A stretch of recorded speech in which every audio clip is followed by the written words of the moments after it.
Introduction చేయండి madam. Hello my dear friends and masters, welcome back to our channel oneness vegetarianism. నా పేరు స్వప్నేశ్వరి. ముందుగా మనందరి గురువు అయిన డాక్టర్ బ్రహ్మశ్రీ పితామహ పత్రి సార్కి నా యొక్క అనంత కోటి ఆత్మ ప్రణామాలు. సత్యలోకవాసులకి, దివ్యలోకవాసులకి, మహాకరుణ లోకవాసులకి, నక్షత్ర లోకవాసులకి, ఏంజల్స్కి, మహావతార్ బాబాజీకి, బుద్ధ భగవానుడికి, తండ్రి మహా ఉపాధ్యాయుడు, మాస్టర్ టీచర్, అలాగే ఇమోటల్ మాస్టర్ చిరంజీవి అయిన తండ్రికి అనంత కోటి ఆత్మ ప్రణామాలు తెలియజేసుకున్నాం. ఈ వర్తమాన క్షణంలో ఉన్న విశ్వ చైతన్యానికి నా యొక్క అనంత కోటి ఆత్మ ప్రణామాలు, నా స్వయానికి నా యొక్క అనంత కోటి ఆత్మ ప్రణామాలు.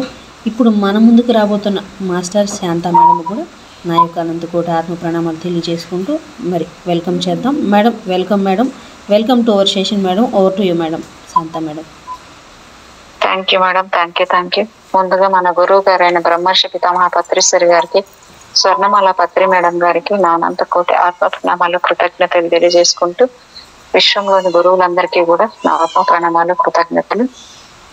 ముఖ్యంగా రాంపా మాస్టర్ గారికి శత కోటి ఆత్మ ప్రణామాలు తెలియజేసుకుంటూ వన్నెస్ వెజిటేరియనిజం టీవీ వ్యవస్థాపకురాలైన స్వప్నేశ్వర మేడం గారికి కూడా నా అనంత కోటి ఆత్మ ప్రణామాలు తెలియజేసుకుంటూ, నాకు జన్మనిచ్చిన తల్లిదండ్రులకు ఆత్మ కోటి ప్రణామాలు, నాకు ఎంతగానో సహకరిస్తున్న నా కుటుంబ సభ్యులందరికీ కూడా కృతజ్ఞతలు, ధన్యవాదాలు తెలియజేసుకుంటూ, నా ఈ రాంపా గారు లోబ్ సాంగ్ రాంపా గారికి శత కోటి కృతజ్ఞతలు తెలియజేసుకుంటూ, ఆయనకి ఆత్మ ప్రణామాలతో ఆయనే నా చేత చెప్పిస్తున్న ఆయనకి వేల కృతజ్ఞతలు, ధన్యవాదాలు తెలియజేసుకుంటూ, మరణం లేని మీరు రాంప గారికి పుస్తకం చదువుతున్నానండి. నా స్వయానికి మరియు ప్రస్తుతం విశ్వ చైతన్యానికి కూడా, వర్తమాన క్షణంలోని విశ్వ చైతన్యానికి కృతజ్ఞతలు, ధన్యవాదాలు, ఆత్మ ప్రణామాలు తెలియజేసుకుంటాను. Thank you.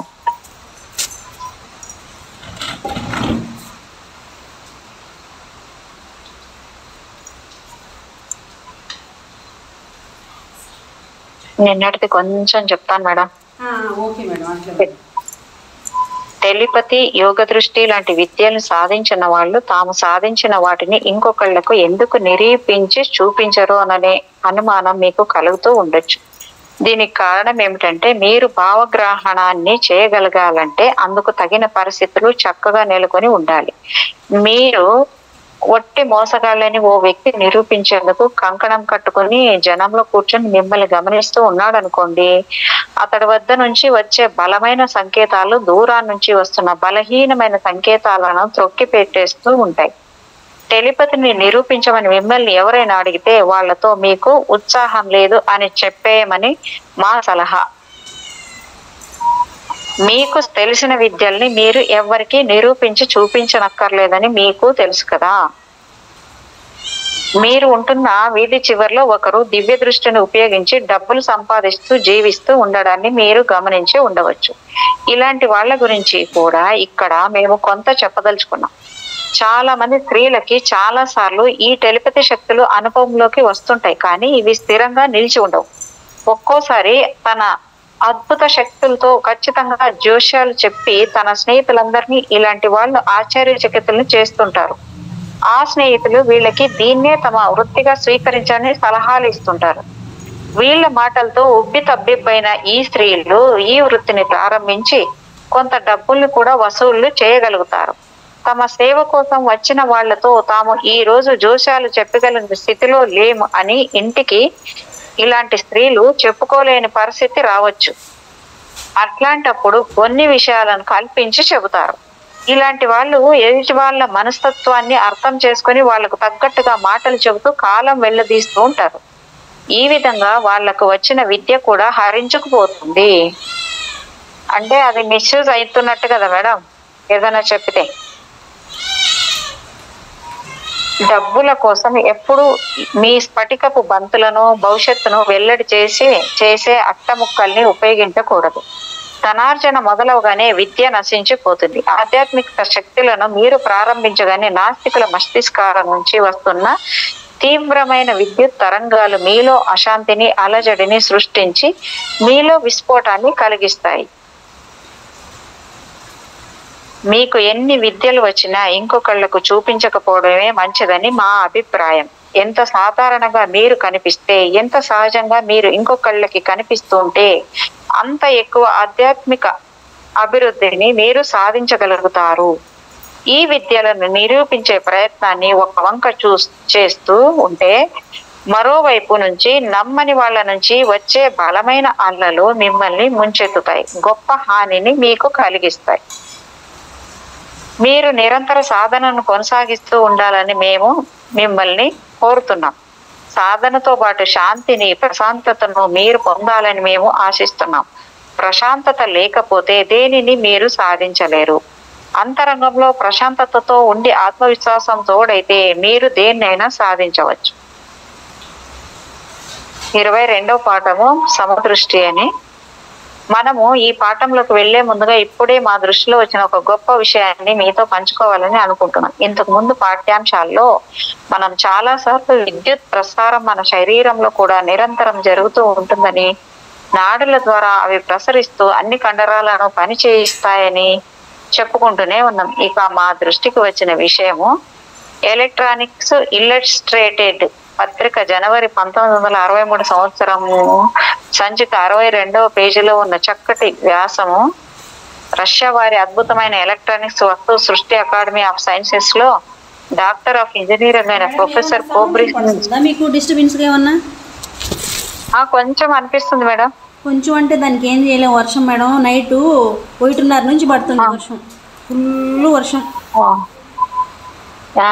ఇక్కడ కూడా ఉంది, కానీ మీ అంత బలంగా లేదు మేడం.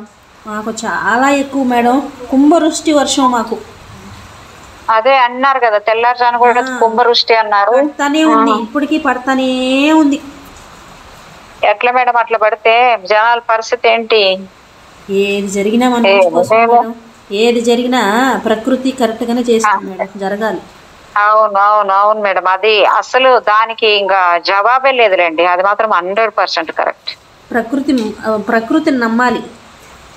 అవును అవును అంతే. అవును. ఇక్కడ అంటే ఇప్పుడు పై విషయాలు అంటే విద్యుత్ ప్రవాహాల వల్ల, విద్యుత్ తరంగాల గురించిన చర్చల వల్ల మీకు కొంత విసుగు పుట్టి ఉండవచ్చు. అందువల్లనే ఈ ఉత్సాహాన్ని రేకెత్తించే విషయాన్ని మీకు చూపించే ప్రయత్నం చేశాం. భవిష్యత్తులో శరీరంలోని రసాయనిక చర్యల చేత ప్రేరేపించబడే యంత్రాలను కూడా మనము చూస్తామేమో అంటున్నారు ఆయన. ఇప్పుడు పై విషయపు చర్చ అంటే ఇప్పుడు వీళ్ళు భవిష్యత్తులో శరీరంలో రసాయనిక చర్యలు ఏ విధంగా పనిచేస్తాయి, ఏ విధంగా ప్రేరేపిస్తాయి అనే యంత్రాలు కూడా కనిపెడతారంట. చూడండి మేడం, ఇప్పటికే ప్రకృతి మన మీద ఇంతగా ఎఫెక్ట్ అవుతుంది, ఇంకా కూడా వాళ్ళు మనం సహజంగా వదలడం లేదు మనుషుల్ని అనుకుంటా. ఇప్పుడు పై విషయపు చర్చ పూర్తయింది కనుక మనము ప్రస్తుతం భావాల మనోవికాసాల గురించి తెలుసుకుందాం. ఎందుకంటే మన ఆలోచనలే మనం కనుక మనం ఎప్పుడు దుఃఖం గురించిన ఆలోచనలే చేస్తూ ఉంటే మన శరీరంలో నిర్దిష్టమైన చర్యల ఒక్కటి జరిగి శరీరంలో ఓ భాగంలోని కొన్ని కణాలు నాశనం అయిపోతాయి. అధిక దుఃఖము, అత్యంత దైన్యము మనకు కలిగితే మనకు కాలేపు జబ్బులో, పిత్తాశయ జబ్బులో వచ్చి తీరుతాయి. ఈ విషయాన్ని ఆలోచించండి. ఓ స్త్రీ పురుషులు ఇద్దరు పెళ్ళాడి అన్యోన్యంగా కలకాలం కాపురం చేశారని అనుకోండి. ఉన్నట్టుండి భర్త చనిపోతాడనుకోండి, ఇక ఆ స్త్రీ జీవితంలో ఎంతో లోటు చోటు చేసుకుంటుంది. ఆమె వైధవ్యపు జీవితం మొత్తం దుఃఖంతో నిండి బ్రతుకు దుర్భరం అయిపోతుంది. శరీరం పాలిపోవడం జరగవచ్చు, అంతెందుకు ఆమె కూడా నశించిపోవచ్చు. సాధారణ పరిస్థితుల్లో ఆమెకి ఓ భయంకరమైన జబ్బు ఆవరిస్తుంది. చండాలమైన పరిస్థితుల్లో ఆమెకు మానసిక రుగ్మత కూడా పట్టుకోవచ్చు. దీనికంతటికి మూల కారణము అత్యంత బలమైన ఓ ప్రేరణ అనేది ఆ స్త్రీ మెదడులో పుట్టి శరీరంలోని అన్ని అవయవాలను ముంచెత్తి అన్ని గ్రంథుల్ని, అన్ని అవయవాలను ఛేదిస్తూ లోపలికి వెళ్ళి అల్లకల్లోలాన్ని సృష్టించి ఆమెను సహజ ఆరోగ్య స్థితి నుండి వెనక్కి లాక్కొచ్చే ఎక్కువ మోతాదు విద్యుత్తేనని చెప్పక తప్పదు. ఈ చర్య వల్ల శరీరంలో సహజ స్థితి చిన్నాభిన్నమైపోతుంది. బాధపడుతున్న వ్యక్తిలో నిస్తబ్దత చోటు చేసుకోవచ్చు. సవ్యంగా ఆలోచించే నేర్పు నాశనమైపోవచ్చు. కదిలే పరిస్థితి కూడా ఉండకపోవచ్చు. ఈ అత్యంత తీవ్రత గల ప్రేరణలు అదే పరిస్థితిని చక్కబెట్టే చర్యల్ని కూడా చేయబడతాయి.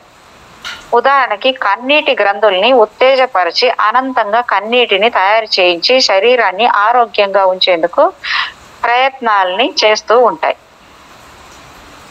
సరిగ్గా ఇలాంటి పరిస్థితే ఓ టార్చ్ బల్బు విషయంలో జరగవచ్చు.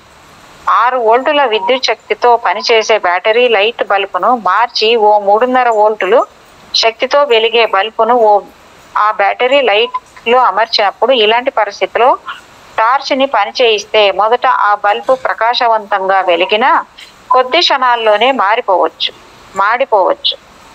లోపలే. ఈ శరీరం మాడిపోయే పద్ధతి ఓ స్పృహ తప్పడం లాగానో, ఓ మూర్ఛ లాగానో, కోమా అంటే అత్యంత గాఢమైన ఎడతెరిపి లేని నిద్ర లాంటి స్థితి. ఆ కోమా స్థితికి రోగిని లాక్కెళ్ళిపోవడం అనే పద్ధతిలోనూ జరగవచ్చు. లేక ఆ వ్యక్తికి పిచ్చి కూడా పట్టిపోవచ్చు.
వినపడలేదా madam?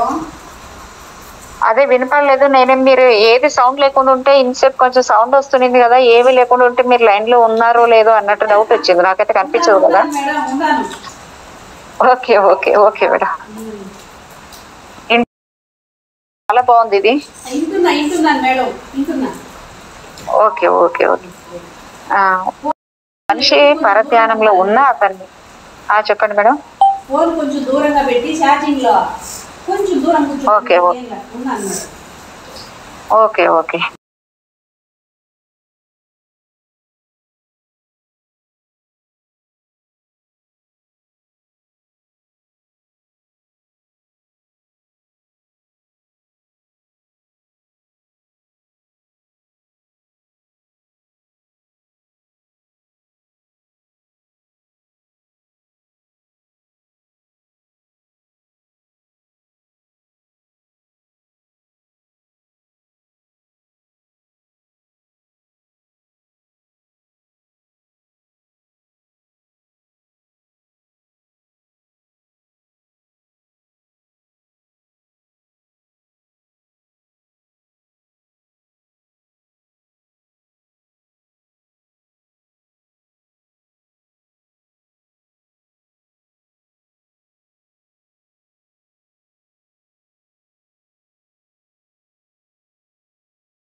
Hello my dear friends and masters, welcome back to our channel oneness vegetarianism. నా పేరు స్వప్నేశ్వరి. ముందుగా మనందరి గురువైన డాక్టర్ బ్రహ్మశ్రీ పితామహ పత్రి సార్కి నా యొక్క అనంత కోటి ఆత్మ ప్రణామాలు. సత్యలోకవాసులకి, దివ్యలోకవాసులకి, మహాకారణ లోకవాసులకి, నక్షత్ర లోకవాసులకి, ఏంజల్స్కి, మహావతార్ బాబాజీకి, బుద్ధ భగవానుడికి, మహా ఉపాధ్యాయుడు, master teacher, immortal master, Chiranjeevi అయిన తండ్రికి అనంత కోటి ఆత్మ ప్రణామాలు తెలియజేసుకుంటూ ఈ వర్తమాన క్షణంలోని చైతన్యానికి నా యొక్క అనంతకోటి ఆత్మ ప్రణామాలు. ఇప్పుడు మనందరి ముందుకు రాబోతున్న ఈ జ్ఞానాన్ని మనకు షేర్ చేయడానికి శాంత మేడం కూడా అనంతకోటి ఆత్మ ప్రణామాలు తెలియజేసుకుంటూ నా యొక్క స్వయానికి అనంతకోటి ఆత్మ ప్రణామాలు. Masters madam, welcome to our session madam. Over to you madam. Shanta madam. Thank you madam. Thank you. ముందుగా మన గురువు గారు అన్న బ్రహ్మర్షి పిత మహాపత్రి సార్ గారికి, స్వర్ణమాల పత్రి మేడం గారికి నా ఆత్మ ప్రణామాలు, కృతజ్ఞతలు తెలియజేసుకుంటూ విశ్వంలోని గురువులందరికీ కూడా ఆత్మ ప్రణామాలు, కృతజ్ఞతలు. రాంతా మాస్టర్ గారికి, రాంపా మాస్టర్ గారికి కూడా నా శత ఆత్మ ప్రణామాలు. వన్యస్ వెజిటేరియనిజం టీవీ వ్యవస్థాపకులు స్వప్నేశ్వర్ మేడం గారికి శత కృతజ్ఞతలు, ధన్యవాదాలు, ఆత్మ ప్రణామాలు తెలియజేసుకుంటూ నాకెంతగానో సహకరిస్తున్న నా కుటుంబ సభ్యులందరికీ ధన్యవాదాలు తెలియజేసుకుంటూ విశ్వంలోని గురువులందరికీ కూడా ఆత్మ ప్రణామాలు, కృతజ్ఞతలు, ధన్యవాదాలు తెలియజేసుకుంటూ రాంపా మాస్టర్ గారి మరణం లేని మీరు ఒక్క చదువుతున్నాను. ప్రస్తుతం వర్తమాన క్షణానికి, విశ్వంలోని వర్తమాన క్షణానికి, నా స్వయానికి కూడా కృతజ్ఞతలు, ధన్యవాదాలు తెలియజేసుకుంటూ లోక్సంగ్ రాంపా గారి మరణం లేని మీరు చదువుతున్నానండి. Thank you.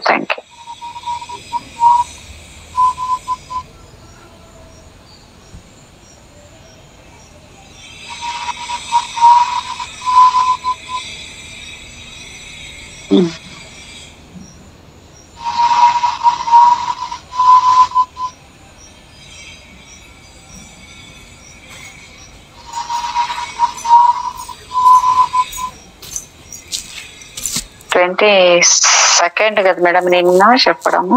మేడం 22 నిన్న పాట, నిన్నది 22 చాప్టర్ కదా మేడం? అవును, 22 అయిపోయింది అన్నారు. దాంట్లోది నిన్న చదివింది అది ఈ జ్ఞానం చాలా అద్భుతంగా ఉంది అన్నారు. 22 చాప్టర్ ద్రవ్యార్జన కన్నా. ఓకే 23 ఇప్పుడు 22 అంటే ఈ పాఠాన్ని మీరు మళ్ళీ చదవండి. ఇప్పటి వరకు వచ్చిన పాఠాలన్నింటిలోనూ ఈ పాఠం బహు గొప్పది కావచ్చు. ఇందులోని మార్గదర్శక సూత్రాలను మీరు స్మరిస్తూ ఆచరణ చేయగలిగితే మీ కోరికలు అన్నింటినీ మీరు సిద్ధించుకోవచ్చు. మీ కోరిక ఏమిటి, ఇష్టాల నిర్ణయాన్ని మీరే తీసుకోవాల్సి ఉంటుంది. ఒక గమనిక, డబ్బు, విజయం కావాలా? అన్నీ పొందండి. మేలు చేసే నైజం కావాలా? అయితే దుర్భరమైన దారిద్ర్యాన్ని మీరు అనుభవించాల్సి రావచ్చు. ఈ దరిద్రం అనేది అనంత ఆకాశంలో తేలియాడే ఓ దుమ్ము కణం మాత్రమేనని మీరు గుర్తుంచుకుంటే చాలు. ఈ క్షణికమైన భూవాసం తర్వాత నిత్య సత్యం మీ అనుభవంలోకి వస్తుంది. మీ ఆధ్యాత్మ సంపదే అక్కడ మీకు ద్రవ్యంగా పనిచేస్తుంది. ఈ భూమి మీద సంపదలు, డబ్బులు ఏవి అక్కడ చెల్లవు. నిర్ణయం ఇక మీదే. నిన్నటిది అక్కడికి వచ్చేసింది. 23వ అధ్యాయం ఊహాశక్తి. కొన్ని పదాలకు అసలు అర్థమయమై విపరీతార్థాలు కల్పింపబడి ఉండడం నిజంగా దురదృష్టకరం. అనేక పదాలకు చక్కటి వర్ణనాశీలమైన అర్థాలు ఉంటాయి. అన్ని భాషలకు ఇది సహజం. కానీ ఈ పదాలను విపరీతార్థాలతో వాడబడుతూ ఉండడం వల్ల కొన్ని శతాబ్దాలు సమయం తర్వాత సరిగ్గా వ్యతిరేకార్థం దానికి ఆపాదింపబడి జనామోద ముద్ర పడిపోయి ఉంటాయి. ఇంగ్లీష్ భాషలో మిస్ట్రెస్ అనే పదాన్ని ఉదాహరణగా తీసుకోండి. మన తాతల నాటి తరాల వరకు ఈ పదానికి మంచి అర్థమే, గౌరవపదమైన భార్య అన్న అర్థమే ఉండేది. ఇంటి యజమానురాలు, ఓ పురుషుడికి సహధర్మచారిణి అనే అర్థమే ఉండేది. ప్రస్తుతం ఈ మాటకు అర్థం ఓ ఉంపుడు గత్తె అని. అయ్యప్ప, గౌరవప్రదమైన ఏమంటే ఉంపుడు గత్తె అంటే మిస్ట్రెస్ ని మేడం, మిస్సెస్ అంటారు కదా. ఇప్పుడు అట్లా అంటుంటారు. అంటే ఇప్పుడు ఎవరు అంటారు మేడం అలాగా? మిస్సెస్ అంటారు కదా. మిస్సెస్ అంటారు. మరి ఇది ఏంటి ఇక్కడ ఇలాగ ఇచ్చారు అంటున్నా నేను. అదే మిస్సెస్ అంటారు. అదేలే, ఇంకా దానికి సంబంధించి నాకు సంబంధించినది అంటుంటారు కదా స్టైల్గా, మిస్సెస్ అని. అదేలే ప్రదమైన అర్థంతో పోల్చి చూస్తే ఇప్పటి అర్థం ఎంత హేయకరమైందో మనం అర్థం చేసుకోవచ్చు.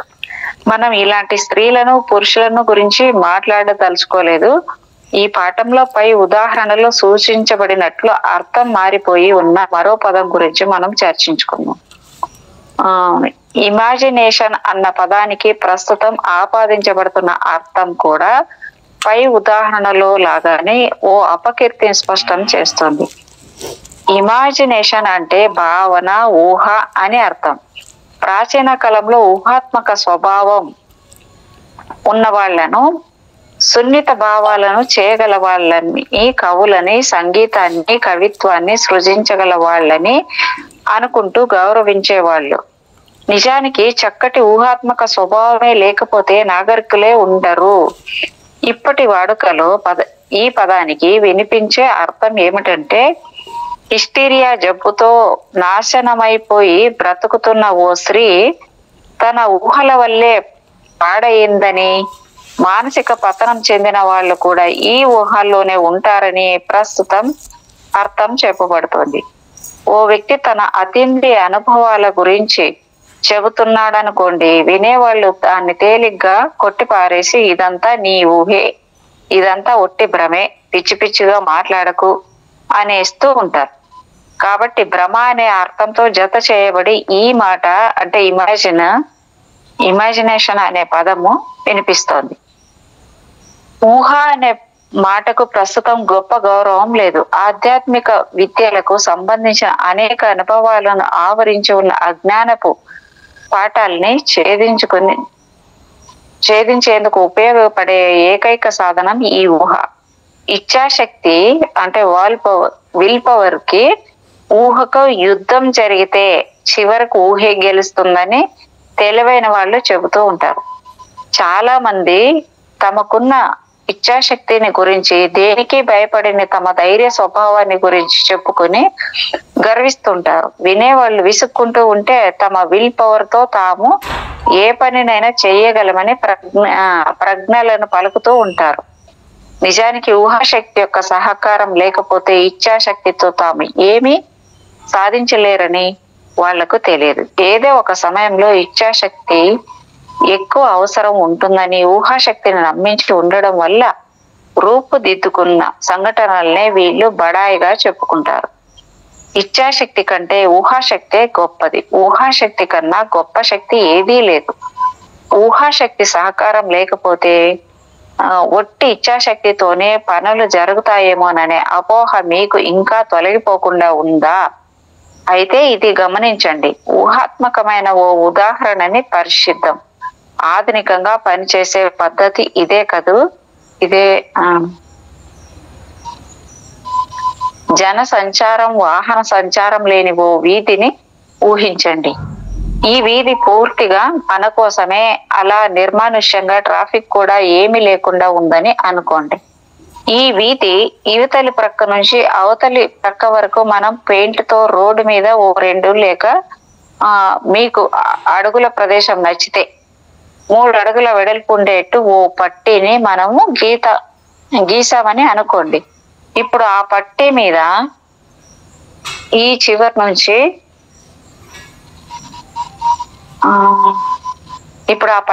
ఈ చివరి నుంచి ఆ చివరి వరకు రోడ్డుకు అడ్డంగా నడవాలి. ట్రాఫిక్ సమస్య ఏమీ లేదు కాబట్టి ఎవ్వరూ మిమ్మల్ని గమనించడం లేదు. కాబట్టి ఇటువైపు ఫుట్పాత్ మీద నుంచి పట్టి మీదకు దిగి రోడ్డు ఆ పక్క వరకు నడిచి అటువైపు ఫుట్పాత్ మీదకి మీరు చేరుకోవడం చాలా సులభమని మీరు ఒప్పుకుంటారు కదూ. ఇలా నడవడం వల్ల మీరు శ్వాస తీసుకునే పద్ధతి వేగం ఏమాత్రం పెరగదని, గుండె ఓసారి ఆగిపోయి మళ్ళీ కొట్టుకోవడం ప్రారంభిస్తుందని అనుకునే అవకాశం ఇక్కడ ఎంతవరకు లేదని ఒప్పుకోవడానికి మీకేం అభ్యంతరం లేదు కదా. ఈ పెయింట్ చేయబడ్డ 3 అడుగుల వెడల్పున పట్టీ మీద ఏ మాత్రం భయం మీకు కలగకుండా మీరు నడిచి వెళ్ళగలరు. ఎందువల్ల అంటే మీ కాళ్ళ క్రింద రోడ్డు మాయమైపోయే అవకాశం ఏదీ లేదు. మీ కాళ్ళ క్రింద నేల కృంగిపోదు. ఉన్నట్టుండి ఓ భూకంపం వస్తే తప్ప లేక ఉన్నట్టుండి ఓ భవనం నెత్తి మీద కూలితే తప్ప మీకే ప్రమాదం రాదని మీకు ఖచ్చితంగా తెలుసు. ఒకవేళ ఎందుకో మీరు తొట్టుపాటు పడి రోడ్డు మీదకు పడినా మీరు ఎంత పొడవుగా ఉన్నారో అంత ఎత్తు నుంచి బహుశా క్రింద పడగలరు. పెద్ద ప్రమాదం ఏమీ జరగదు. మనం ఇప్పుడు ఈ వీధి దృశ్యాన్ని కొద్దిగా మారుదాం. ఇంకా మనము ఈ వీధిలోనే ఉన్నాం. ప్రక్కనున్న ఓ 20 అంతస్తుల ఎత్తున్న భవనం వైపు మనం నడక సాగిద్దాం. ఓ లిఫ్ట్ లో నుంచుని ఆ భవంతి పైకప్పు మీదకు చేరమనుకోండి. సరిగ్గా మనం నుంచుని ఉన్న చోటుకు ఎదురుగా రోడ్డు అవతల వైపు సరిగ్గా మన భవనం అంతా ఎత్తే ఉన్న మరో 20 అంతస్తుల ఎత్తున్న భవంతి ఉండడం మనకు కనిపిస్తుంది. కాస్త ముందుకు నడిచి క్రిందకు చూస్తే మనం రోడ్డు మీద గీసిన పెయింటే పట్టి కనిపిస్తూనే ఉంటుంది. ఇప్పుడు మనకు వీధి వెడల్పు ఎంత ఉందో అంతకంటే పొడవైన మనం పెయింట్ చేసిన పట్టిలాగే 3 అడుగుల వెడల్పు ఉన్న ఓ బలమైన చెక్కను సంపాదించామనుకోండి. ఇప్పుడు మనం ఈ బలమైన చెక్క బల్లని మన బిల్డింగ్ నుంచి అవతల బిల్డింగ్ మీదకు వంతెనలాగా అమర్చి ఏమాత్రం కదలకుండా గట్టిగా బిగించేశామని అనుకోండి. ఇప్పుడు ఈ చెక్క బల్ల ఏ కదలిక లేకుండా స్థిరంగా బలంగా నిలబడి ఉందని తెలుసుకోండి. ఈ చెక్కను మనం బాగా పరీక్షించి చూద్దాం. మన కాళ్ళకు అడ్డొచ్చే ఇబ్బంది ఏది ఈ చెక్క మీద లేదని మనం నిర్ధారణ చేసుకుందాం. ఇందాక మీరు రోడ్డు మీద మీ ఇటు నుంచి అటువైపుకు అంత వెడల్పు ఉన్న పట్టి మీద నడిచారో అంతే వెడల్పున్న ఈ చెక్క మీ పట్టి మీద ఈ బిల్డింగ్ నుంచి ఆ బిల్డింగ్ మీదకు చేరుకోగలరా? మీకే ప్రమాదము కలగదని సులభంగా ఆ ప్రక్కకు మీరు నడిచి వెళ్ళవచ్చని మీ ఊహ చెబితే మీరు పెద్ద కష్టమేమీ పడకుండా ఈ చెక్క మీద నుంచి నడిచి ఎదుటి బిల్డింగ్ మీదకు సునాయాసంగా చేరుకోగలుగుతారు. మీ ఊహ మీతో సహకరించలేదనుకోండి, వెంటనే మీ నాడి కొట్టుకునే వేగం పెరిగిపోతుంది. గుండె వేగంగా కొట్టుకోవడం ప్రారంభిస్తుంది. నడిచి ఆ ప్రక్కకు వెళ్లాల్సి ఉంటుందనే ఆలోచన రాగానే కడుపులో సీతాకోక చిలుకలు ఎగురుతున్న అనుభూతి కలగవచ్చు. ఇలా ఎందుకు జరుగుతుంది? ఇందాక రోడ్డు మీద మీరు సులభంగానే నడిచారు కదా. అదే వెడల్పున్న బలమైన కదలని చెక్క మీద నడిచేందుకు మీకెందుకు భయం? ఈ భయానికి కారణం మీ ఊహలే. మీ ఊహ పనిచేయడం ప్రారంభం కాగానే ఈ చెక్క మీద నడిచేందుకు మీకెందుకు భయము? ఈ భయానికి కారణం మీ ఊహలే. మీ ఊహ పనిచేయడం ప్రారంభించగానే ఈ చెక్క మీద నడవడం చాలా ప్రమాదకరమైందని, కాలు ఏమాత్రం జారినా ఆ చెక్క మీద నుంచి మీరు క్రిందకు 20 అంతస్తుల క్రింద ఉన్న ఫుట్పాత్ మీదకో రోడ్డు మీదకో పడిపోయి నాశనం అయిపోతారని మీ ఊహల ద్వారా అర్థం అయినందువల్లే మీరు ఆ చెక్క మీద నుంచి నడవలేకపోతారు. మీకేమీ భయం లేదు, మీకు ఏమీ కాదు, పర్వాలేదు, నడవండి అని ఎంతమంది మీకు ధైర్యం చెప్పినా లాభం ఉండదు. మీకెంత బలమైన ఇచ్ఛాశక్తి ఉన్నా ఈ భయం మాత్రం మీ నుంచి పోదు. ఇచ్ఛాశక్తిని మీరు మూర్ఖంగా శాసించాలని ప్రయత్నిస్తే ఓ భయంకరమైన వణుకు పుట్టుకురావచ్చు. మీ ముఖం పాలిపోవచ్చు. శ్వాస కోసం మీరు రోపుతూ ఉండవచ్చు. మన ఆత్మ రక్షణ కోసం మనం కొన్ని జాగ్రత్తలు మన శరీరంలో నిర్మితమై ఉన్నాయి. వీటి ప్రభావం వలన ఏ మనిషి మూర్ఖంగా అపాయాన్ని కొని తెచ్చుకోడు. మనకు వచ్చే ఊహల సామర్థ్యమే మనల్ని భయపెట్టి చెక్క మీద నడవనీయకుండా మనల్ని ఆపి ఉంచుతుంది. ఎవరు ఎంత చెప్పినా మనకు భయం పోదు, ధైర్యం కలగదు. ఆ చెక్క మీద నడవడం చాలా సులువు అని మీ ఊహల్లో మీరు అనుకోగలిగితేనే చెక్క మీదకు ఎక్కి నిలబడి సులభంగా ఏ భయము లేకుండా అవతల వైపుకు ఏ మాత్రం తొట్టుపాటు పడకుండా నడిచి వెళ్ళిపోతున్నట్లు స్వప్నంగా ఊహించుకోగలిగితే ఈ చెక్క మీద మీరు నిజంగా నడవగలుగుతారు. మన ఊహల మనలను ఓ పనిని చెయ్యవద్దని చెబుతూ ఉంటే మనం మూర్ఖంగా మన విల్ పవర్ ని నమ్ముకుని ఆ పనిని ప్రారంభించామంటే మానసిక రుగ్మత, నరాల బలహీనత లేకపోతే పూర్తిగా మనం పడిపోయే పరిస్థితి రావచ్చు. ఎందుకంటే ఈ మాటను మేము మళ్ళీ చెబుతున్నాం. ఇచ్ఛాశక్తికి ఊహాశక్తికి యుద్ధం జరిగితే ఊహాశక్తే విజయాన్ని సాధిస్తుంది. కాబట్టి మనలో అపాయపు హెచ్చరిక చేసే గంటలు గణక మోగుతుంటే ఆ హెచ్చరికలను మనం పట్టించుకోకుండా మూర్ఖంగా కార్యసాధనకు పూనుకుంటే మన నాడీ మండలమే దెబ్బతింటుంది, మన ఆరోగ్యమే నాశనం అవుతుంది. కొంతమందికి రాత్రిపూట ఒంటరిగా ఓ శ్మశానం వైపు నుంచి నడవాలంటే చచ్చేంత భయం కలుగుతూ ఉంటుంది. చచ్చేంత భయం ఏంటి మేడం? చచ్చేంత భయం అంటున్నా మేడం. ఎప్పుడైనా బలవంతంగా అలా ఓ సమాధి ప్రక్క నుంచి అర్ధరాత్రి వేళ అలా నడవాల్సి వస్తే వాళ్ళ తల లోపల చెక్కిలిగిలి పుడుతున్నట్లు, ఒళ్ళు జలధరించినట్లు అనిపించవచ్చు, జుట్టు లేచి నిలబడవచ్చు, అరచేతుల్లో చెమటలు పట్టవచ్చు. జ్ఞానేంద్రియాల వల్ల కలిగే ప్రతి అనుభవము అత్యంత తీక్ష్ణంగా ఉండవచ్చు, ప్రతి అనుభవము అతిశయోక్తిగా అనిపించవచ్చు. ఏ దయ్యమైనా కనిపిస్తే ఒక్క ఎగురు ఎగిరి రివ్వున పారిపోయేందుకు వీలుగా శరీరం చాలా చురుకుగా పనిచేస్తూ ఉంటుంది. చూడండి మేడం, మరి నిజంగా ఇట్లాంటివి చాలా జరుగుతాయి మేడం. మరి అంత మీరు అనుకుంటారు, మీరు ఎంత ధైర్యంగా నేను రాత్రి కూడా వస్తానంటారు కదా, నాకు అదే ఆశ్చర్యం వేస్తుంది మేడం. మేడం లాగా అందరు ఎలాగ ఉండగలిగే పరిస్థితుల్లో లేమెందుకు అనేసి. నిజంగా మేడం. కాదు మేడం, అది నేను ఉండడానికి కారణం ఇంట్లో నేను చెప్పాను కదా, మా దెయ్యం ఉండదు, మా అమ్మ దెయ్యం అంతే మేడం. నేను ఆమె నుంచే వచ్చాయి నాకు కొన్ని. నిజంగా చెప్పాలంటే ఆమె అంతే, ఏం భయపడదు అసలు, భయపడదు, మాను లెక్కేస్తుంది. నన్ను ఎవరైనా పీక మీద కత్తి కూడా ఎట్ట పెడతారు, సరే ఓకే ఎటకొస్తారా చూద్దాం అనుకునే రకం ఆమె. అమ్మ బాబోయ్, అందుకే బ్లడ్ లో వచ్చింది మేడం మీకు ధైర్యము. అస్సలు భయపడదు ఆమె, ఏం భయపడదు ఆమె. నిజంగా పాప చెప్పాలి, ఆమె భయపడుతుంది అంటే దేనికి భయపడుతుంది, మా నాన్నకు భయపడుతుంది. మళ్ళీ పాపకు భయపడుతుంది, పాప భయపడుతుంది. ఎందుకు మేడం పాపకు భయపడుతుంది అంటే ఆమె నేను పోవాలంటుంది, పాప వద్దంటుంది, నువ్వు పోవద్దు ఉండంటుంది. మళ్ళీ వస్తే ఏమన్నా అంటుంది, మళ్ళీ ఎన్ని తిడుతుంది అంటే ప్రేమతోటి భయం, మళ్ళీ ఏమంటుందని భయం. నేను చెప్తే రాదు, ఆమె చెప్తే వింటుంది. అమ్మ అంటది, అమ్మ అని అంటది. అందుకని అమ్మ అని ప్రేమతోని బాగా ఆమెకి తగ్గట్టు చెప్తుంటుంది.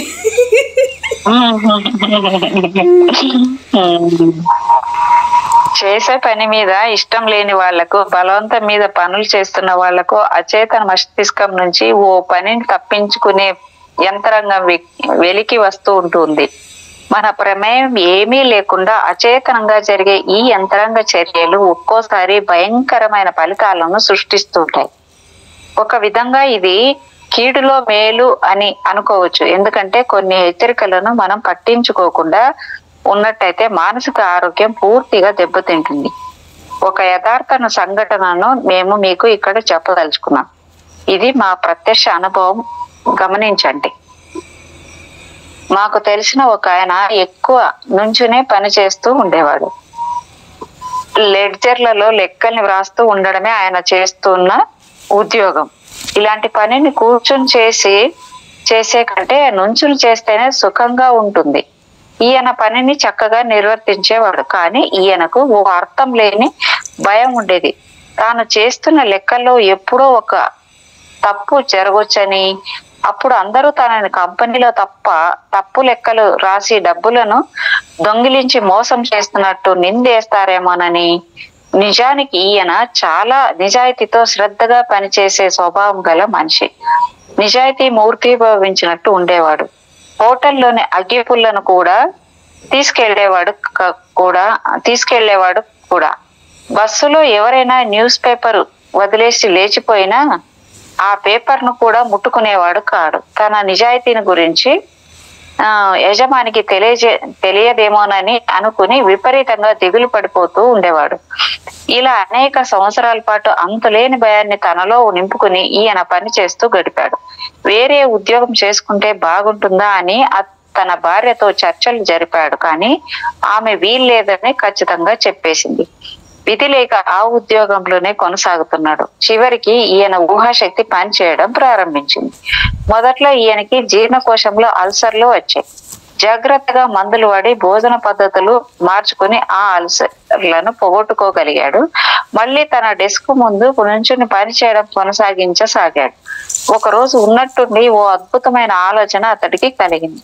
తాను నుంచోలేకపోతే పని చేయలేని పరిస్థితి వచ్చేస్తుంది కాబట్టి ఈ ఉద్యోగం నుంచి తప్పుకోవచ్చునని. కొన్ని వారాల్లోనే ఆయన పాదం మీద ఓ వ్రణం ఏర్పడింది. ఎలాగో నొప్పిని కుంటుకుంటూ వెళ్ళేవాడు. కానీ చివరికి ఆ పుండు పెద్దదైపోయి ఈయన్ని పరుపు మీదకి నెట్టి సంపూర్ణ విశ్రాంతి స్థితికి తీసుకెళ్ళింది. ఈ విశ్రాంతి వల్ల పుండు మానిపోయి మళ్ళీ ఆఫీసుకు దారి తీశాడు. అచేతనంలోని మనస్సు మాత్రం ఈయన్ని తెగ వేధిస్తూ ఉండేది. ఆ అచేతనపు మనస్సులో బహుశా ఈ విధంగా ఆలోచనలు వచ్చి ఉండవచ్చు. అమ్మయ్య, ఈ కాలిపుండు వల్ల కొంతకాలం ఆ భయంకరమైన ఉద్యోగం నుంచి తప్పించుకున్నాను. ఈ డాక్టర్లు త్వరగానే ఈ కాలును బాగు చేసేసారే, ఇంతకన్నా పెద్ద జబ్బు తెచ్చుకుంటాను అనుకున్నాడు అనమాట ఆయన. కొన్ని నెలలు మామూలు దిగులతోనే ఆయన పని చేసిన తర్వాత ఇంకో పుండు అతని కాలి మీద, ఈసారి చీలమండ మీద ఏర్పడింది. పాదాన్ని ఏ మాత్రం కదిలించలేని పరిస్థితి వచ్చేసింది. మళ్ళీ హాస్పిటల్లో చేరాడు. కురుపు పెద్దదై చివరికి ఆయనకి శస్త్రచికిత్స అవసరమైంది. అది జరగాక మళ్ళీ ఉద్యోగంలోకి వెళ్ళాడు. ఉద్యోగం మీద ఆయనకి ద్వేషం ఎక్కువ కాసాగింది. మళ్ళీ ఇంకో అల్సర్, ఈసారి చీలమండకు మోకాలికి మధ్యలో ఏ మందుకు ఏ ఆపరేషన్ కు ఇది లొంగలేదు. చివరికి సర్జన్లు ఆయన కాలును మోకాలి వరకు ఉంచి మిగతా భాగాన్ని శస్త్రచికిత్స ద్వారా తొలగించేశారు. ఈయనకి చాలా సంతోషం కలిగించేటట్టు మళ్ళీ ఉద్యోగంలోకి ఈయన్ని రావద్దని చెప్పేశారు. రోగిష్టి కుంటి వ్యక్తి తమ ఆఫీసులో పని చేస్తుంటే బాగుండదని తేల్చి చెప్పేశారు. చూడండి, మన ఊహలు ఎలా ఊహించుకుంటాము అనేది ఇక్కడ బాగా అర్థమైంది. చూడండి మేడం, హాస్పిటల్లో ఈయనకు సేవ చేసిన డాక్టర్లు ఈయన ఇష్టపడే అదే కదా ఈయన ఇష్టపడే ఓ ఉద్యోగాన్ని ఈయనకు ఇప్పించారు. ఓ చేతి పనిని ఇంకొకళ్లకు నేర్పించే ఉద్యోగం. ఈ కొత్త ఉద్యోగం ఈయనకు హాయిగా ఉంది. మంచి పేరును కూడా సంపాదించుకున్నాడు. లెక్క తప్పు చేసి జైలుకు పోవాల్సి వస్తుందేమో నన్న భయం ఇప్పుడు ఆయనకు లేదు. ఇప్పుడు ఆయన ఆరోగ్యం బాగుపడింది. ప్రస్తుతం మాకు తెలిసినంత వరకు సంతోషంతో ఉద్యోగం చేసుకుంటున్నాడు.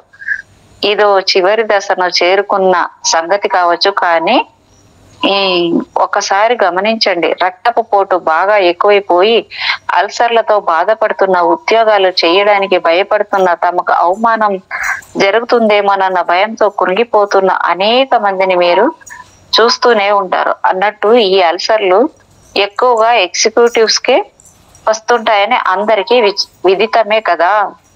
కొన్ని ఊహలు గొప్ప సామ్రాజ్యాన్ని కూలదోస్తాయి. అదే విధంగా కొన్ని సామ్రాజ్యాలను సృష్టిస్తాయి కూడా.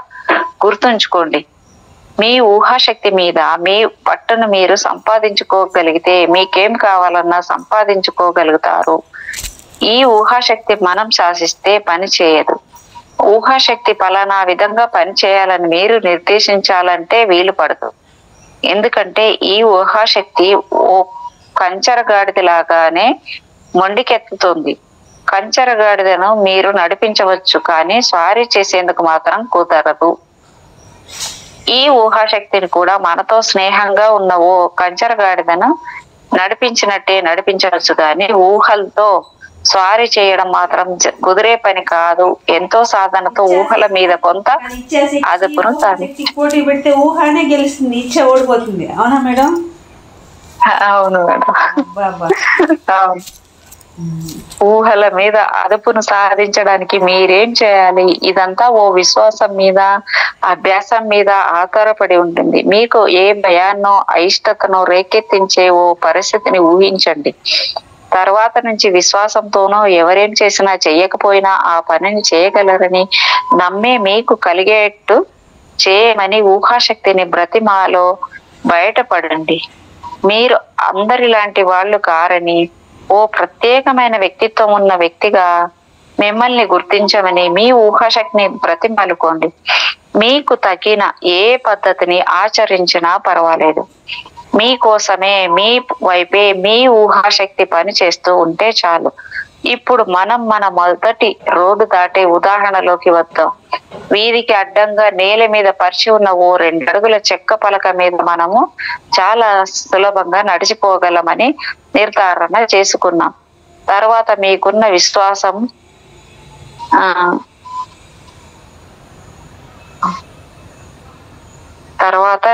విశ్వాసం వల్ల మీరు అందరిలాంటి వాళ్ళు కారు గనక, ఓ ప్రత్యేక వ్యక్తిత్వం ఉన్న వాళ్ళు గనక ఊహాశక్తిని బ్రతిమాలు తొక్కుని ఊహాత్మకతను పెంచుకొని ఆ చెక్క పలక 20 అంతస్తుల ఎత్తున ఉన్నా సరే సులభంగా నడిచి వెళ్లి అవతలి వైపుకు చేరుకోగలరు. ఈ ఆలోచన చేసి చూడండి. కొంచెం తక్కువగానో ఎక్కువగానో మతి లేని ఓ కోతి ఏమాత్రం భయపడకుండా ఎంత ఎత్త మీద చెక్క బల్ల మీదైనా నడిచిపోగలదని మీకు మీరే చెప్పుకోండి. ఇద్దరిలో ఎవరు గొప్పవారో మీరా ఆ బుర్రలేని కోత? ఆ బుర్రలేని కోతి గాని సుమారుగా ఓ మూర్ఖుడిలాగా ఉన్న మనిషిని గాని సులభంగా ఎత్తున ఉన్న పలక మీద నడిచి వెళ్ళి పోగలుగుతూ ఉంటే మీ అంతటి మీరు తెలివైన వాళ్ళు నడిచి వెళ్ళలేరా? సులభంగా నడిచి వెళ్ళగలరు. కేవలం విశ్వాసం వల్ల, సాధన వల్ల ఈ పనిని చెయ్యొద్దు. ఇది వరకు ఎంతమందో ప్రఖ్యాతిగాంచిన బ్లాండిన్ లాగే నయాగరా జలపాతం మీదకు ఈ వైపు నుంచి ఆ వైపుకు కట్టబడి ఉన్న ఓ త్రాటి మీద నయాగరాను దాటగలననే విశ్వాసం మాత్రం పూర్తిగా ఉన్న ఓ వ్యక్తి అంతే భయపడతానేమో నన్న భయం తప్ప మరే భయము లేనివాడు త్రాటి మీద నయాగరా జలపాతాన్ని దాటగలనని నమ్మినవాడు కాబట్టి ఓ బండిని తోసుకుంటూ అయినా వెళ్ళగలడు. కళ్ళు కట్టేసుకుని కూడా ఆ త్రాటి మీద నడవగలడు. మనకందరికీ ఇలాంటి అనుభవమే కలిగి ఉండవచ్చు. ఓ పెద్ద నిచ్చెన మీదకు మనం ఎక్కుతూ ఉన్నప్పుడు మనం పైకి చూస్తున్నంత వరకు మనకు భయం తెలియదు. ఒక్కోసారి క్రిందకి చూసామనుకోండి, వెంటనే ఓ భయంకరమైన ఆలోచన ఒకటి వస్తుంది. మనం క్రింద పడుతున్నట్లు ఊహించుకుంటాం. క్రింద పడి నేలకు అంటుకొని పోయినట్టు శరీరం ఓ ముద్దలాగా ఉన్నట్టు ఊహించుకుంటాం. ఒక్కోసారి పడిపోకుండా ఉండడం కోసం మనం నిచ్చెనని వదిలిపెట్టలేని స్థితిలో బిగుసుకొని ఉంటాం. అనేక అడ్డంకులను ఎదుర్కొంటూ అధిగమిస్తూ నడిచే గుర్ర పందాల్లో రౌతులకు ఇలాంటి అనుభవం ఒకటి తప్పక కలిగి ఉంటుంది. మీ ఊహలను మీ సామర్థ్యం మీద విశ్వాసంతో అదుపులోకి తెచ్చుకోగలిగితే మీరు ఏ పనినైనా చేయగలుగుతారు. బలవంతంగా మీరు మీ ఊహలను అదుపులోకి తెచ్చుకోలేరు. విల్ పవర్ అంటే ఇచ్ఛాశక్తిని ఉపయోగించి మీ ఊహలను మీరు నియంత్రించలేరు.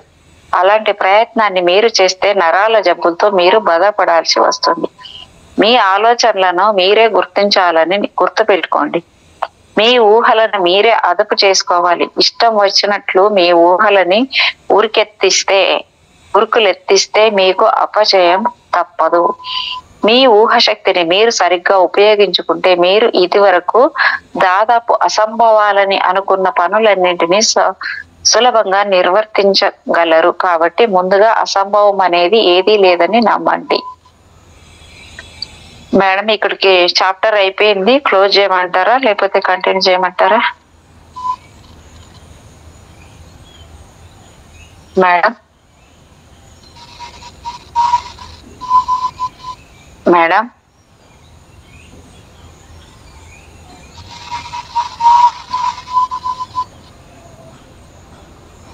స్వప్న మేడం,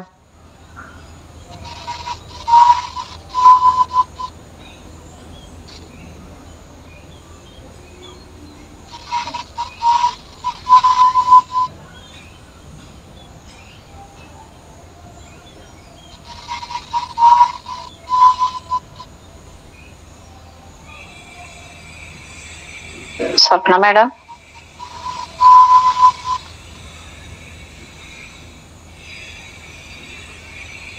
స్వప్న మేడం,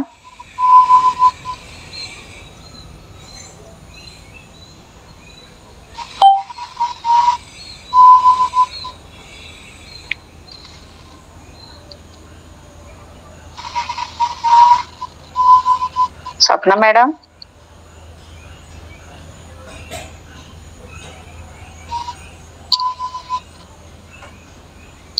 ఓకే.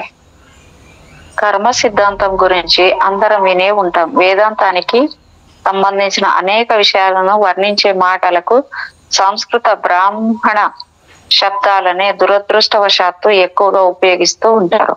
శరీర నిర్మాణ వైద్య శాస్త్రాల్లో ఇతర విజ్ఞాన శాస్త్రాలన్నింటిలోనూ కూడా లాటిన్ భాష పదాలనే ఎక్కువగా ఉపయోగిస్తున్నట్లు పువ్వుల రకాల పేర్లు, మొక్కల పేర్లు, శరీరంలో ఓ కండరమో రక్తనాళమో చేసే పనిని వర్ణించే పేర్లు, ఇలాంటి విషయాలకన్నింటికి కూడా లాటిన్ భాషలో కూర్చిన పదాలనే ఉపయోగిస్తుంటారు.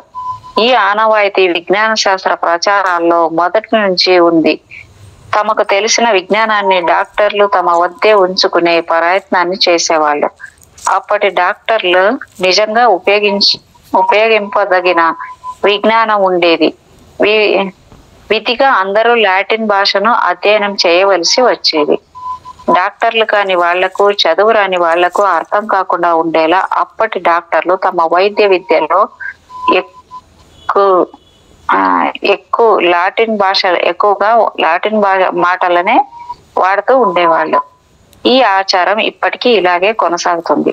విజ్ఞాన శాస్త్రంలోని పదాలన్నీ లాటిన్ భాషలోనే ఉండడం వల్ల కొన్ని లాభాలు కూడా ఉన్నాయి. ఏ భాషను మాట్లాడే శాస్త్రజ్ఞుడైనా ప్రపంచంలోని ఏ దేశపు శాస్త్రజ్ఞుడితోనైనా లాటిన్ ఉపయోగించి తన భావాలను స్పష్టంగా అందించగలుగుతాడు. మేడం చెప్పండి మేడం. 23వ చాప్టర్ అయిపోయింది. మీకు చెప్పాను, ఏమన్నా క్లోజ్ చేసుకుందామా? మీకు ఏమైనా టైం అవుతుందా? మళ్ళీ ఇప్పుడు స్టార్ట్ చేసుకుందాం. పర్లే మేడం. నేను అక్కడ బయట ఆవులు వచ్చి ఉంటాడు నాన్నలే తోలడానికి వెళ్ళి ఇంకొక 10 నిమిషాలు మేడం. Okay madam. ఓ నావలోనో ఓ విమానంలోనో రేడియో యంత్రాలను ఉపయోగించే వాళ్ళు మోర్స్ కోడ్ ను లేక క్యూ కోడ్ అనే పేరు గల పద్ధతితోనే తమ సంకేతాలను పంపించడంలోని ఉద్దేశం సరిగ్గా ఇదే. ప్రపంచం మొత్తం మీద ఉన్న అనేక రేడియో అమెచ్యూర్ ప్రారంభ ఔత్సాహికులు ప్రపంచంలోని అన్ని భాషలను వాడుకోవడం కుదరని పని కాబట్టి అందరికీ అర్థమయ్యే ఇలాంటి కోడ్లను ఉపయోగించి తెలివిగా స్పష్టంగా అర్థమయ్యేలా సంభాషించగలుగుతున్నారు. గుప్త విజ్ఞాన శాస్త్రాల్లో ప్రావీణ్యతను సంపాదించిన వాళ్ళందరికీ సంస్కృతం బాగా తెలిసి ఉంటుంది.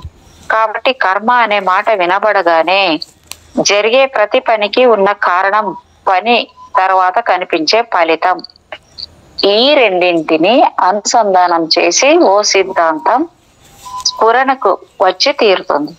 కర్మ సిద్ధాంతంలో రహస్యం ఏమీ లేదు, భయపెట్టే విషయం ఏమీ లేదు. ఈ గ్రంథంలో మేము వేదాంతాన్ని వివేకం అనే పునాది మీద నిలబెట్టి చూపించే ప్రయత్నాన్ని చేస్తూ ఉన్నాం. పెద్ద సంస్కృత పదాలని ఉపయోగించాలని అనుకోవడం లేదు. ఎందుకంటే వేదాంతంలో ఏ విషయమో అర్థం చేసుకోలేనంత కష్టమైనదేమీ కాదు అని మా అభిప్రాయం. కాబట్టి కర్మ సిద్ధాంతం అనే మాటను వేదాంతం నుంచి తొలగించి చూద్దాం. వేదాంతాన్ని మర్చిపోయి దైనందిన న్యాయానికి వద్దాం. మా అర్థం ఏమిటో పరిశీలించండి. జానీ ఫలానా అనే కుర్రాడికి ఓ కొత్త మోటార్ సైకిల్ ను కొనిచ్చాం.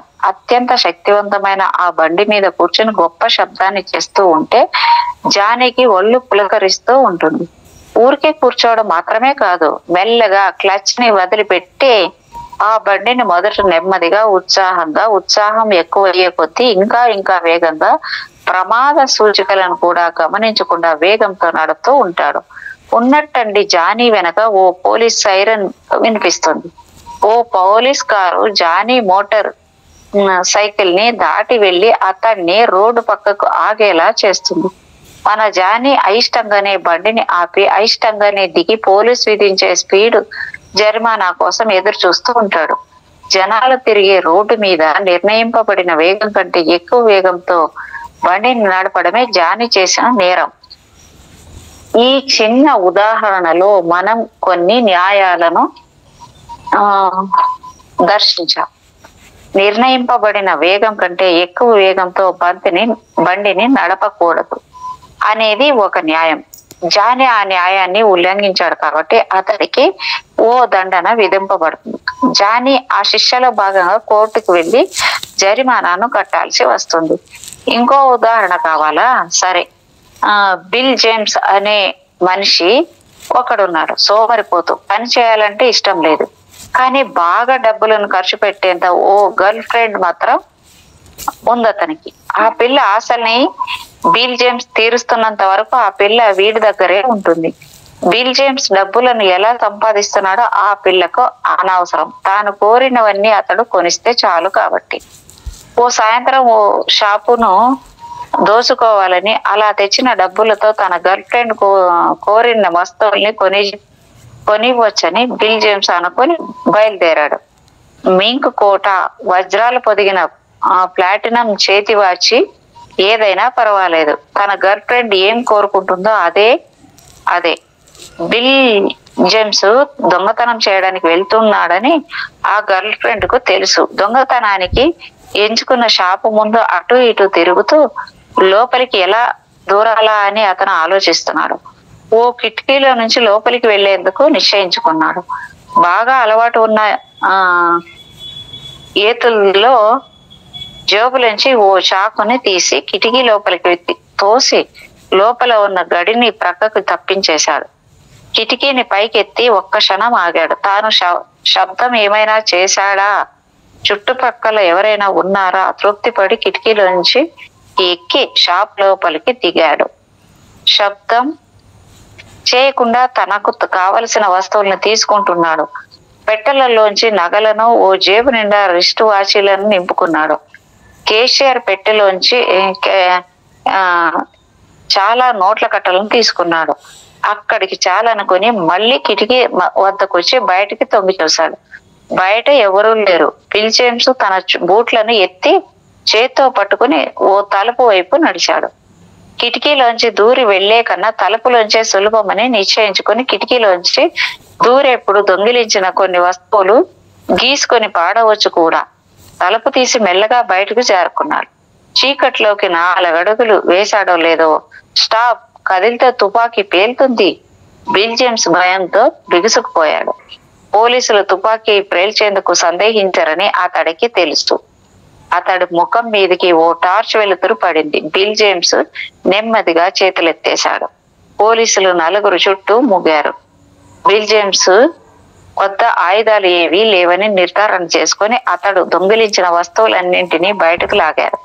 అక్కడ వేచి ఉన్న ఓ పోలీసు వేన్లోకి బిల్ జేమ్స్ ను ఎక్కించారు. కొద్దిసేపట్లోనే బిల్ జేమ్స్ ను ఓ సెల్ లో దాచేశారు. కొన్ని గంటల తర్వాత బిల్ జేమ్స్ గర్ల్ ఫ్రెండ్ ను నిద్ర లేపారు. ఆడ పోలీస్ కనిపించగానే గర్ల్ ఫ్రెండ్ మండిపడింది. పూనకం వచ్చినట్టు గోల చేసింది. అరెస్టా? అవును, దొంగతనానికి బిల్ జేమ్స్ ను ప్రేరేపించినందుకు దొంగతనం జరుగుతుందని ముందే ఆ పిల్లకు తెలుసు కాబట్టి చట్టం దృష్టిలో ఇద్దరు దొంగలే. ఈ జీవితంలోని న్యాయం ఇలా ఉంటుంది. ఇప్పుడు మనం భౌతిక ప్రపంచంలోంచి న్యాయాన్ని బయటికి లాగి కర్మ అనేది మానసికంగా కానీ శారీరకంగా కానీ చేసి ఒక పని అని, దీనివల్ల కొంత మంచో చెడో వృద్ధి చెందుతుందని ఇదంతా మీరు అర్థం చేసుకోవాలని చెప్తున్నాం. ఇంగ్లీష్ లో ఓ పాత సామెత ఉంది, దేన్ని మీరు విత్తుతారో దాన్నే మీరు నూరుస్తారు. అంటే as you so shall A reap. దానికి అర్థం సరిగ్గా ఇదే. ఈ జన్మలో చెడిపోయిన విత్తనాలు అనే చెడు పనులను మీరు నాటితే ఈ పై జన్మలోనో, అది కాకపోతే 3వ జన్మలోనో చెడిన భవిష్యత్తును పంటలాగా పొందుతారు. ఒకవేళ ఈ జన్మలో కొంత మంచిని నాటితే మంచిని, దయను, జాలిని, సానుభూతిని అర్హులైన వారి పట్ల చూపిస్తే కాలం గడిచాక మీ వంతు వచ్చి దురదృష్టం మిమ్మల్ని ఆవరించి మీరు బాధపడుతున్నప్పుడు ఎప్పుడో ఎవరో మీ పట్ల అలాంటి దయనే, అలాంటి సానుభూతిని, అలాంటి సహాయాన్ని చూపిస్తారు, అందిస్తారు. ఈ విషయంలో మీరు ఏమాత్రం పొరపాటు పడకండి. ఒక మనిషి ఇప్పుడు కష్టాలను అనుభవిస్తున్నాడంటే దానికి కారణం అతడు చెడ్డవాడు కాకపోవచ్చు, కష్టాల్లో ఓ మనిషి ఎలా ప్రవర్తిస్తాడో నేర్చుకోవడానికి దోహదం చేస్తున్న ఓ శుద్ధి జరిపే ప్రక్రియ కావచ్చు. ప్రతి ఒక్కరూ మహారాజైనా విషగాడైనా జీవిత చక్రం తనే అంతులేని సృష్టి వలయపు దారిలో తిరగాల్సిందే. ఈ జన్మలో ఓ రాజైన వ్యక్తి ఇంకో జన్మలో బిచ్చగాడు కావచ్చు. ఊరూరు ఖాళీ నడకతో తిరుగుతూ చిన్న చిన్న పనులు చేస్తూ పోగొట్టుకుంటూ సుడిగాలిలో పండుటాకులా కొట్టుకుపోతూ ఉండవచ్చు. కొంతమందికి ఈ కర్మ సిద్ధాంతం వర్తించదు. కాబట్టి అబ్బా ఎంత భయంకరమైన జీవితం గడిపానురా, పోయిన జన్మలో వీడు మహా పాపాత్ముడై ఉంటాడు అని మీరు అంటే నిష్ప్రయోజనమే. కొంతమంది మహనీయులు వీరిని అవతార పురుషులు అని అంటూ ఉంటాం. కొన్ని కార్యాలను సాధించడానికి భూమి మీద జన్మనెత్తుతూ ఉంటారు. ఉదాహరణకు మనుషులు విస్మరించే ధర్మాలను పునరుద్ధరించడానికి విష్ణుమూర్తి అవతారాలను ధరిస్తూ భూమి మీద పుడుతూ ఉంటాడని హిందువులు విశ్వసిస్తూ ఉంటారు. ఈ అవతార పురుషులు తరచుగా దరిద్రంలోనే జన్మిస్తూ మానవులకు జాలి, దయ, సానుభూతి లాంటి ఉత్తమ గుణాలను నేర్పే ప్రయత్నం చేస్తూ ఉంటారు. అవతార పురుషులను దుఃఖం ఏ మాత్రము బాధించదని, దుఃఖానికి మీరు అతీతులని అందరూ అనుకునేలా భూమి మీద జీవితాన్ని గడుపుతారు. బాధలు వీరిని బాధించవనే మాట నిజానికి సత్య దూరం. అత్యంత సున్నితమైన మనస్తత్వం ఉన్న వాళ్ళు కాబట్టి దుఃఖాలు వీరిని ఎక్కువగా బాధిస్తాయి. ఓ అవతార పురుషుడి జన్మ బలవంతం మీద జన్మించే జన్మ కాదు, విధిగా ఎత్తాల్సిన జన్మ కాదు, ధర్మానుసారం ఎత్తాల్సిన జన్మ కాదు, మూర్తి భవించిన ఆత్మగా స్వేచ్ఛగా జన్మించిన జన్మ. అది కొన్ని పరిస్థితులలో జన్మించాల్సిన అవసరం కూడా ఉండదు. ఇంకొకరి శరీరాన్ని ఈ అవతార పురుషుడు ఆక్రమించడం సమర్థుడై ఉంటాడు.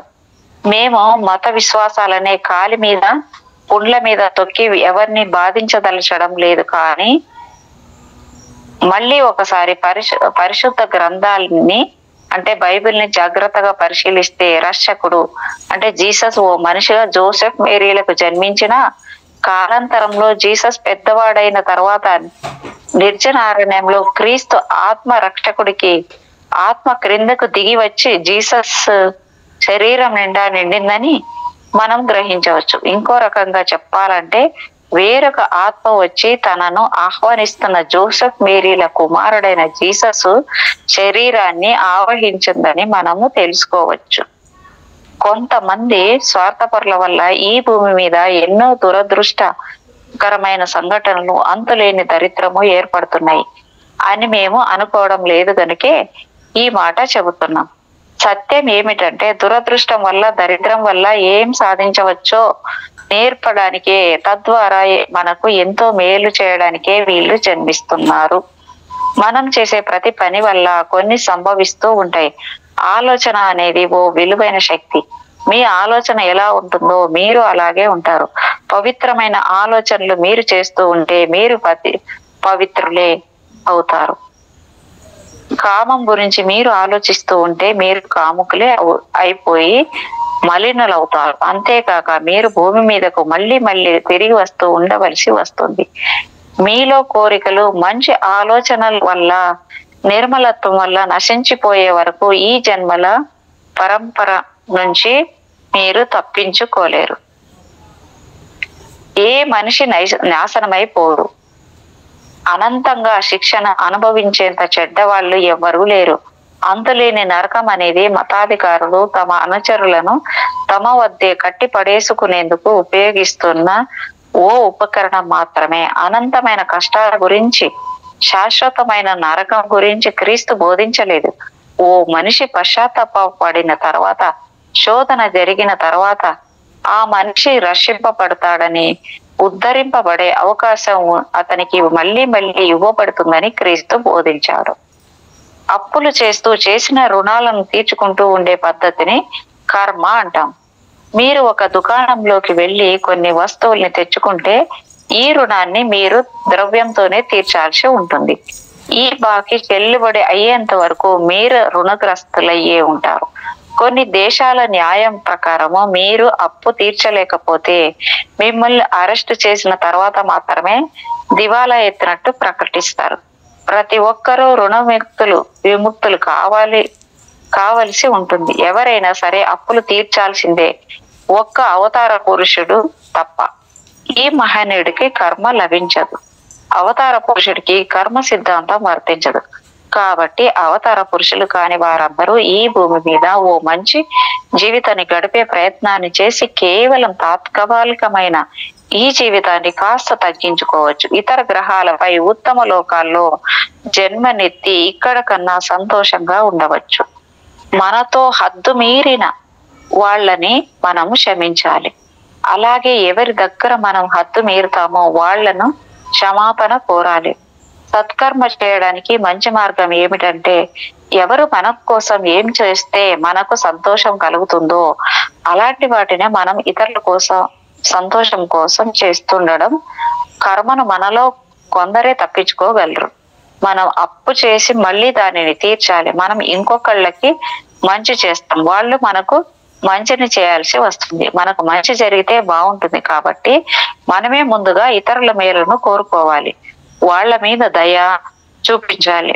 వాళ్ళకు మనం సానుభూతిని అందించాలి. వాళ్లకు చేతనైన సహాయం చేస్తూ ఉండాలి. మనుషులకు మాత్రమే గాక సమస్త జీవరాశుల మీద కారుణ్యాన్ని మనం కలిగి ఉండాలి. ఓ దేవుడి దృష్టిలో మనుషులంతా ఒక్కటే, అంతకన్నా గొప్ప దేవుడి దృష్టిలో సమస్త జీవరాశులు ఒక్కటే. కాబట్టి అన్ని జీవరాశుల మేలు కోరాలి. దేవుడు తన లీలలను ఓ రహస్య విధానంలో ప్రదర్శిస్తాడని అంటూ ఉంటారు. దేవుడి పద్ధతిని మనము ప్రశ్నించలేం, కానీ మనకు వచ్చిన సమస్యలను మనమే పరిష్కరించాల్సి వస్తుంది. మన సమస్యలకు సరైన విమోచన మార్గాన్ని ఆలోచించి వాటిని సక్రమంగా పరిష్కరించడం ద్వారా మాత్రమే మనం మన రుణం నుంచి విముక్తులం కాగలం, కర్మబంధం నుంచి తప్పించుకోగలం. కొంతమందితో ఓ రోగిష్టి బంధువు సహజీవనం చేస్తూ ఉంటాడు అని అనుకుందాం. కొంతకాలానికి వీళ్లకు ఓర్పు నశిస్తుంది. ఏమిటి ఈ పీడ, ఈ దరిద్రాన్ని ఇట్లా అనుభవించకుండా హాయిగా ఈ ముసలాడు చచ్చిపోవచ్చు కదా అని అందరూ అనుకుంటూ ఉంటారు. బహుశా దీనికి మా జవాబు ఏమిటంటే, ఈ ఉదాహరణలో ఉన్న వాళ్ళందరికీ ముందుగా నిర్ణయించుకొని ఉన్న పద్ధతిలోనే తమ జీవితాలను గడుపుతూ ఉన్నారని, ఈ రోగిష్టి మనిషిని తిడుతున్న ఈ మనిషి బహుశా అతడిని రక్షిస్తూ ఉండడానికే మేడం ఓకే మేడం అతడిని రక్షిస్తూ ఉండడానికి ఈ భూమి మీదకు వచ్చి ఉండవచ్చు. Thank you madam. Thank you madam. Thank you so much madam. మీకు నా యొక్క హృదయపూర్వకమైన కృతజ్ఞతలు. మరొక్కసారి ఈ సమస్త సృష్టికి, ఈశ్వానికి, ఈ సృష్టిలో ఉన్న సమస్త గురుమండలికి, ఈ లోక్సాం రాంబ మాస్టర్కి నా యొక్క అనంత కోటి ఆత్మ ప్రణామాలు. మీకు నా యొక్క హృదయపూర్వకమైన కృతజ్ఞతలు. Thank you madam. Thank you so much madam.